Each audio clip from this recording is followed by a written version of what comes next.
a détourné le palais, son marbre et ses lumières, transformant la fonction suprême en une affaire privée. On vantait son intelligence, son verbe et sa manière, habile seulement à creuser la même ornière. Son talent de prestidigitateur, son art de l'esquive, n'avait d'égal que son génie pour que la caisse se vide. Nous pensions voir un capitaine, il n'était que corsaire, vendant pièce après pièce le vaisseau de nos aïeux. Il a joué le rôle du prince avec un tel artifice que derrière la façade on ne voyait plus le vice. Le peuple attendait un pilote en ces heures incertaines, il ne donna qu'un acteur récitant ses antiennes. L'enfoiré de l'Élysée, qui un homme a épousé si loin de nos réalités. La présidence nous a volé, paraît qu'il était doué pour nous entuber et si bien nous ruiner. Quelle chance d'habiter la France dépravée.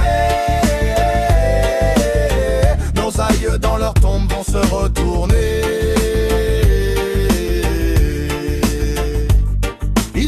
Un royaume de papier, un château de dette, tout le mépris s'installe en loi où lien social se défait. Son règne fut un long apprentissage de la régression, une leçon magistrale dans l'art de la soustraction. Il soustrayait le sens des mots, il divisait les cœurs, multipliait les écueils, additionnait les peurs. Le pays sous sa garde s'est changé en chantier fantôme où l'on reconstruit sans cesse que sa politique abîme. Chaque réforme annoncée comme un progrès nécessaire n'était qu'un pas de plus vers un désert volontaire. Il parlait de souveraineté, de grandeur, de relance, pendant que les usines fermaient et que s'étiolait l'espérance. Les comptes étaient en rouge, mais pire était la couleur de l'âme du pays, vidé de sa chaleur. L'enfoiré de l'Élysée, qui un homme a épousé si loin de nos réalités. La présidence nous a volé, paraît qu'il était doué pour nous entuber et si bien nous ruiner. Quelle chance d'habiter la France dépravée. Nos aïeux dans leur tombe vont se retourner.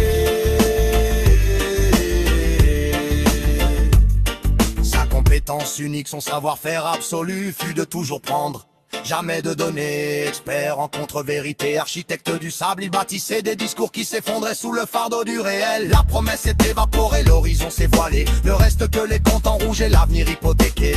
Il avait l'art de transformer l'or en plomb, de faire des lendemains qui chantent un aujourd'hui moribond. Sa seule création durable, son œuvre indélébile, fut cette fissure amère au cœur du pays fragile. Il a corrompu l'avenir en le privant de son possible, changeant le rêve collectif en cauchemar insoluble.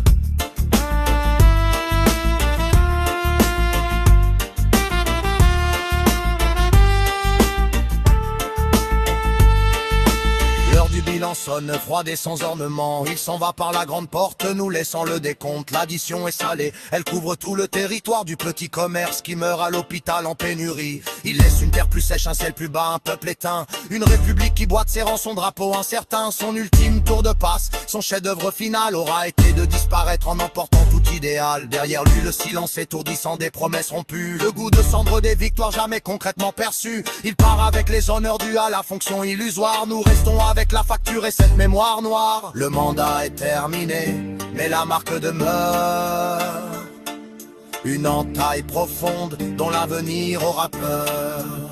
L'enfoiré de l'Élysée, qui un homme a épousé si loin de nos réalités. La présidence nous a volé, paraît qu'il était doué pour nous entuber et si bien nous ruiner. Quelle chance d'habiter la France dépravée. Nos aïeux dans leur tombe vont se retourner.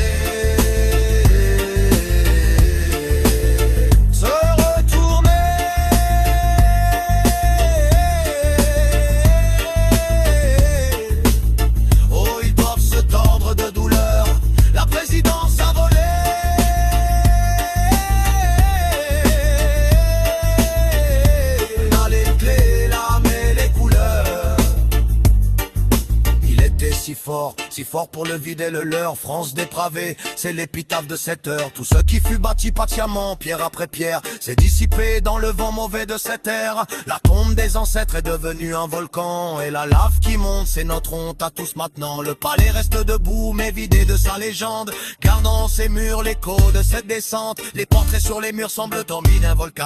30 genêts d'un barbu, ça fut l'esca départ. L'espoir jugera sévèrement cet épisode. C'est un moment où la France pilla sous ses fardeaux. Mais nous, qui la roule, qui nous montre chaîner nos os, ne n'oubliera jamais ce détournement de pauvres. Là, deux auraient au vide la trahison, trop point femme. Pour qu'un simple changement comme l'art cette honte. Il fera des salés pour passer ses plaies. Retrouver la ferme de perdu dans cette bataille. On attend que le rabbin reste obsédant et fidèle, car des témoignages permanents à ce cul.